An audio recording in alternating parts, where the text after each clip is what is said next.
Hey, welcome back to the first in my new series that I'm going to be doing on the mixer build. Today I'm going to be building the amp rack. So we're going to be cutting, we're going to be gluing, and hopefully we can get the layout all completely done today.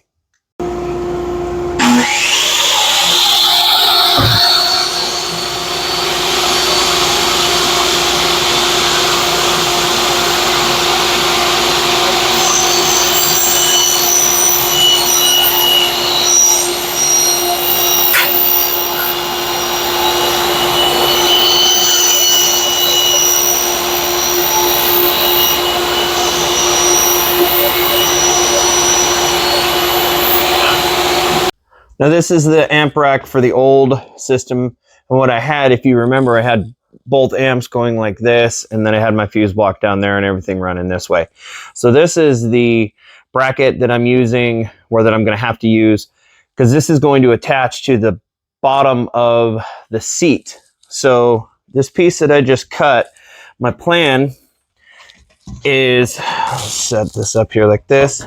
So I have to copy this same bracket onto this piece, but it's going to be all the way to the left, so it'll be over there, and then I'll have all this free space. But basically the amps are just going to mount right there.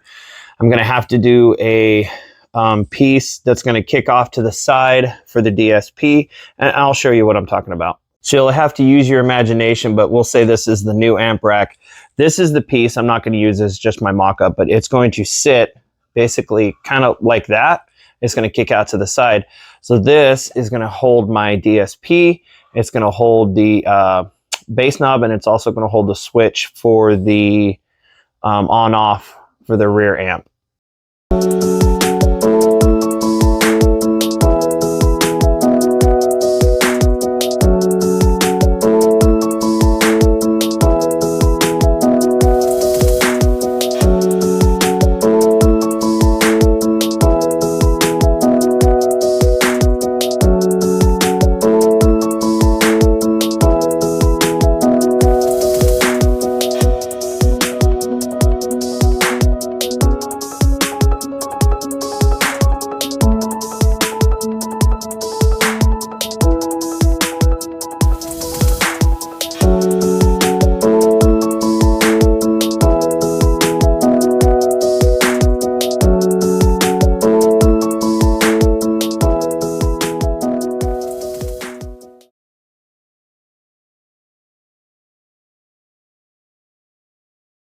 Got the bottom in. Now I didn't glue it because I still have to take this in and make sure that it fits. So what I did is just pocket holes like normal.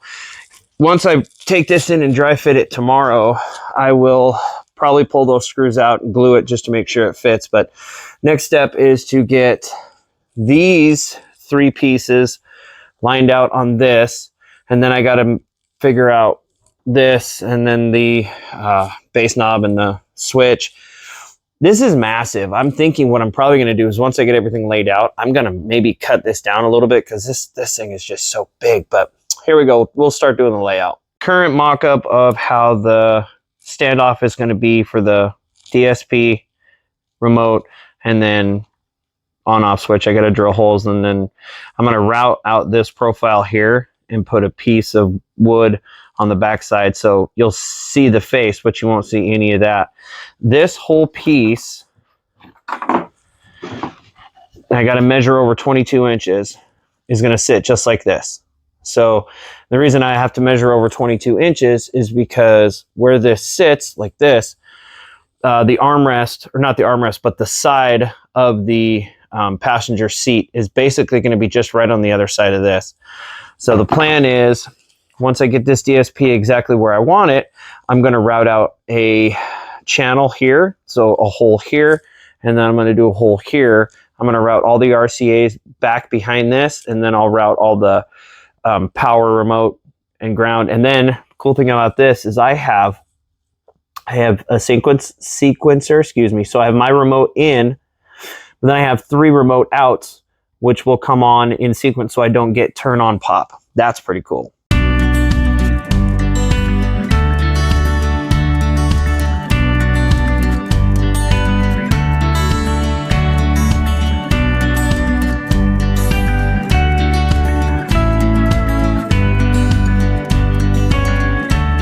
So as you can see, I got the DSP kick out done. I rounded over all the edges. So now what I got to do is I got to shoot a couple of pocket holes through this side so I can attach it to the amp rack.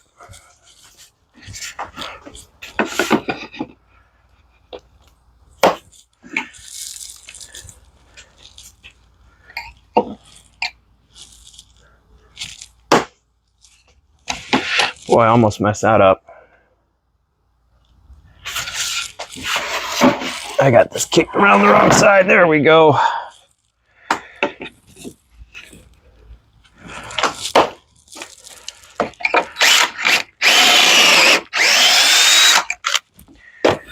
I don't have my dust collection turned on around because it is really, really loud.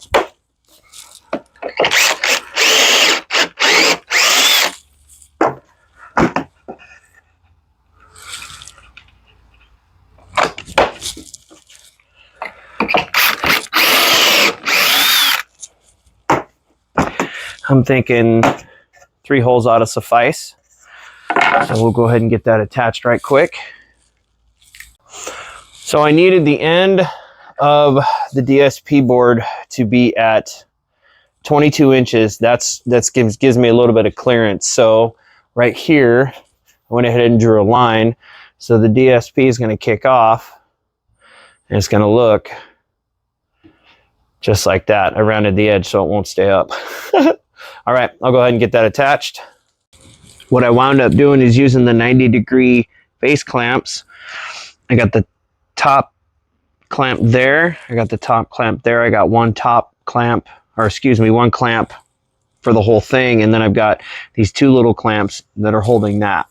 Well, unfortunately, I attached it before I realized I needed to do the cutout for the bass knob and the power for the secondary amp. Lucky for me though. So this is the back of the bass knob, which happens to match the front of the bass knob. So I just took it off, put it on here, traced it, and now I'm just gonna very gently cut that out. This took some fabrication for sure. Got it going, so it's attached.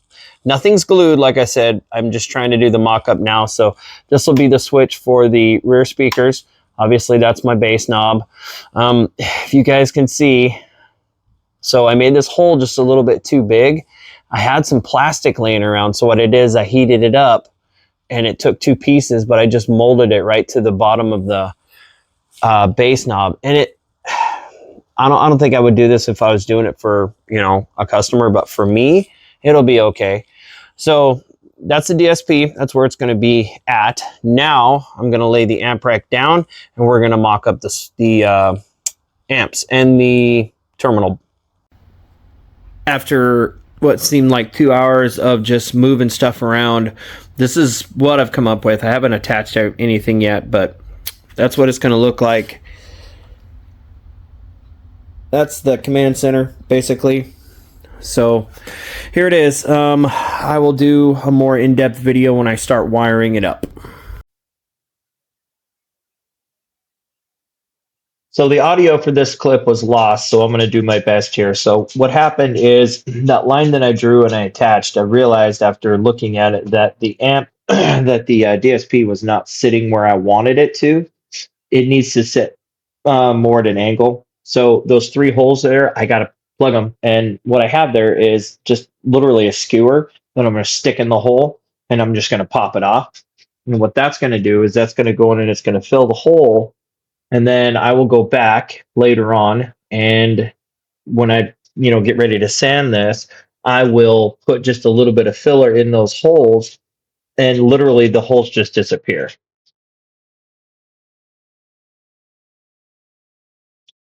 So I didn't record the whole sanding process because you've probably seen it a million times. So what I'm doing here is I'm using wood conditioner.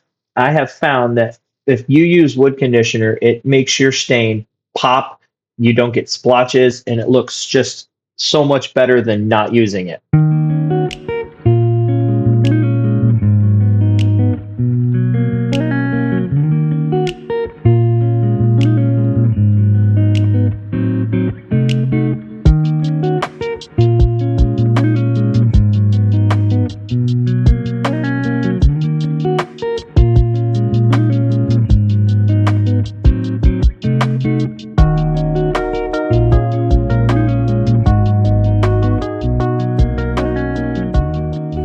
amp rack's laying down right now, but what I've got going on is I got the 2 amps mounted, I got the distribution block mounted, I got power and ground routed right now.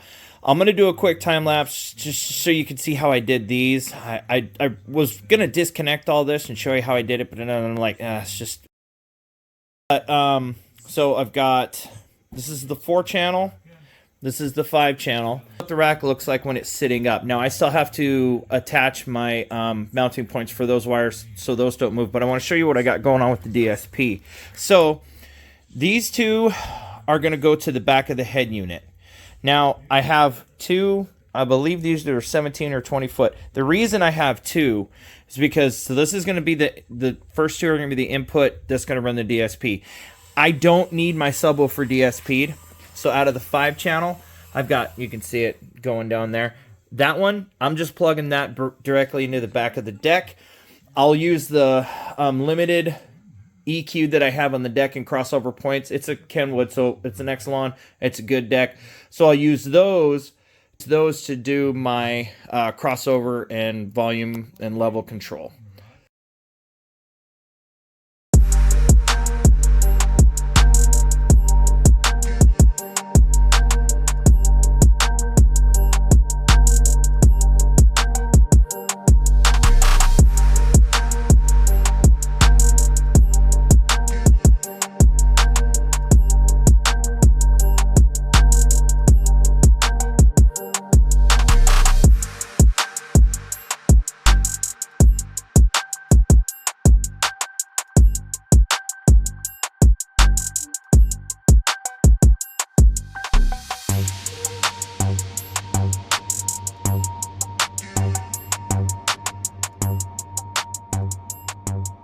With a little bit of time-lapse action, here we go. So RCAs are in, and the power and ground also are done. So next step up is I got to wire in the power remote and ground for the DSP, the switch, and the amps.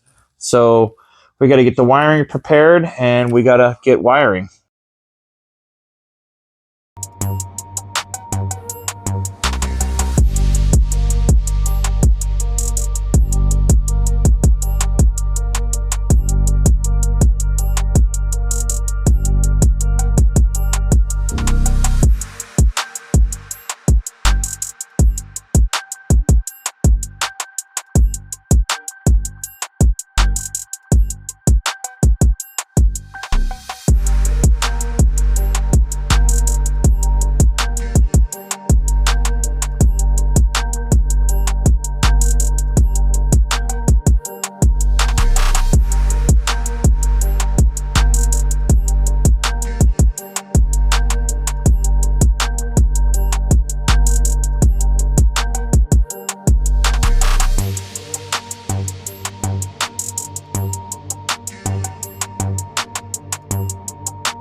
The only thing that I'm missing right now is the saddles that I've got right here. So that's going to be speaker wire there. There's another saddle that's going to come speaker wire there. These 2 saddles right here, power, ground, they're going to come down, and probably going to route them right on top of the speaker wires. They're going to go down and then out to the front of the rig. But this is it. It's wired up. Now that I look at it, I think I need another saddle right here. That would look good. So I can do that real quick.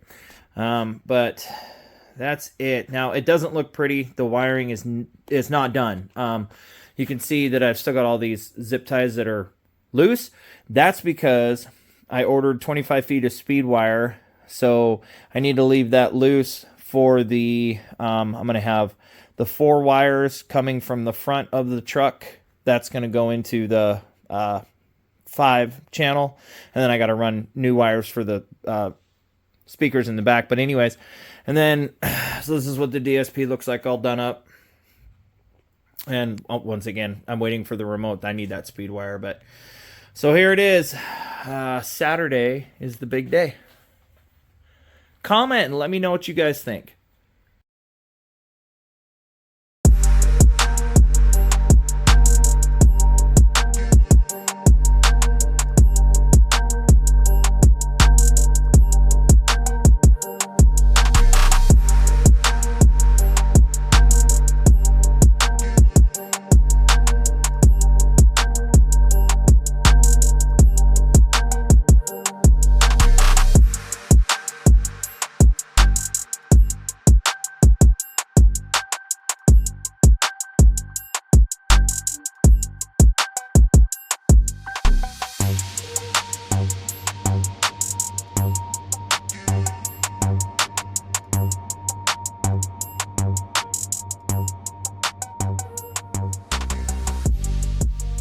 I like time lapses because they show a lot of work in a short amount of time. If you guys would bear with me, I'm going to do one more time lapse after this, but I'm just going to explain what is going on here.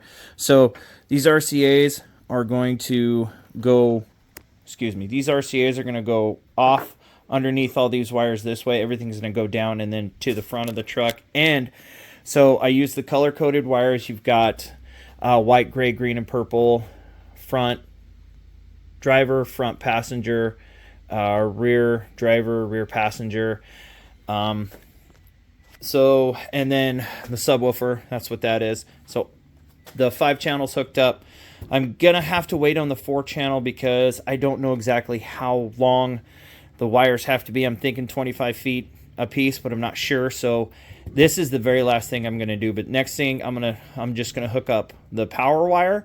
I ordered the ground. It should be here hopefully Tuesday. And then all in between here, if you notice over here, I got these little tiny zip ties. And I'm going to do that the rest of the way down so it looks clean all the way through.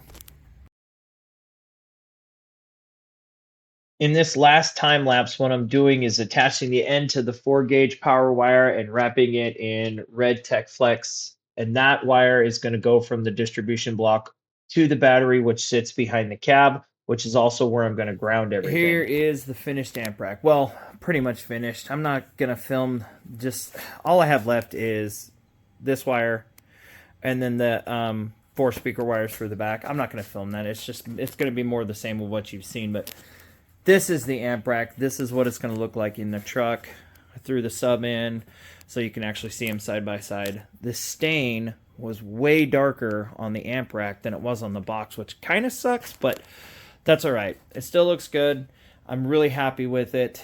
It gave me like 25 feet of remote wire, so I only needed that, but that's what I did with it. It looks good. It's out of sight. All right, so this is it for my first in this build series.